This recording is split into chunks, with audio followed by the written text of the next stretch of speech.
time in South Armagh while the IRA are planting bombs on our roads and leaving hoax devices outside the courthouse, disrupting the whole town for a day and a half. Okay, it was a hoax, but it created the same mayhem.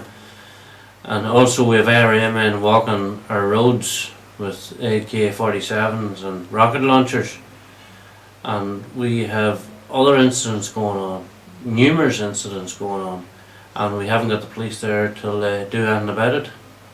Not because the individuals themselves aren't prepared, but because they haven't got the resources. But one thing that came home to me here lately was, if anybody goes back, they'll see where I had mentioned that individual called PJ. PJ was believed to be involved in the murder of my father. The man that was there that day that my father worked for, Joe Watson, said the individual who shot my father was PJ.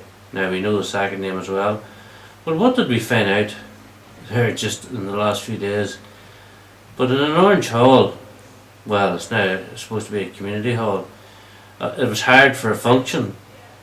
It had a few IRA men from in round the White Cross, Balik area in the place, lying full. And who was among them but PJ? PJ said he'd never thought he would be inside an Orange Hall, and he was lying under the Union Jack laughing. Now, that Orange Hall was actually built a way back at the start with my grandfather.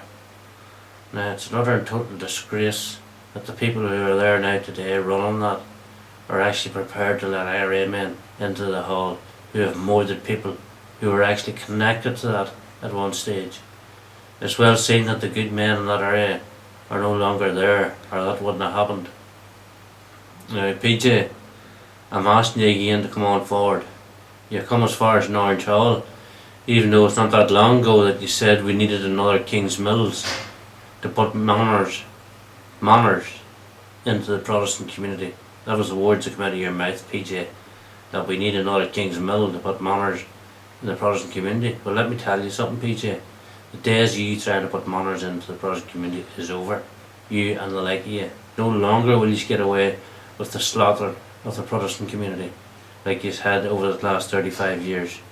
Because now we have a voice, and a voice that is heard not only in the United Kingdom but all around the world. We've even got the Chinese contacting us here to ask us for an interview. A magazine equivalent of Times newspaper from China. So they're going to read a lot about this.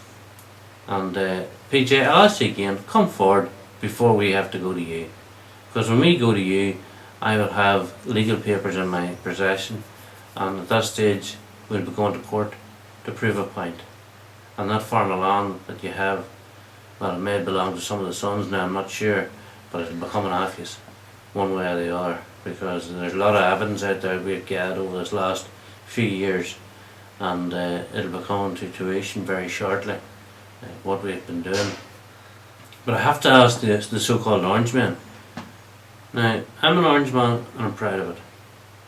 I also believe that Catholic people have the right to live the same as anybody else and have the same rights as what we do. But I do not believe that murderers should have the same rights. People who believe that they have the right to go out and murder Protestant people and Catholic people should not be treated as equals. These people are terrorists, always have been terrorists and always will be terrorists. And the people should hang their head in shame that allowed these people the use of this hall, that allowed murderers whose hands are dripping in the blood of our people into an Orange Hall. Where else would you get it? And the Orange Hall that the minute are on about discipline, a minister from somewhere up the country, I'm not even sure, because he's on about preaching the gospel. Well, let's see what they're going to do about this. Let's see what they have to say about people inviting murderers into an Orange Hall. See if they're prepared to discipline the people over this here, because it wasn't Catholics they invited into the hall, it was Republicans, murderers that they invited, who were lying because they were full, lying drunk and laughing at the idea of them being in an Orange Hall. Is this the future of the Orange Order? If it is, heaven help us.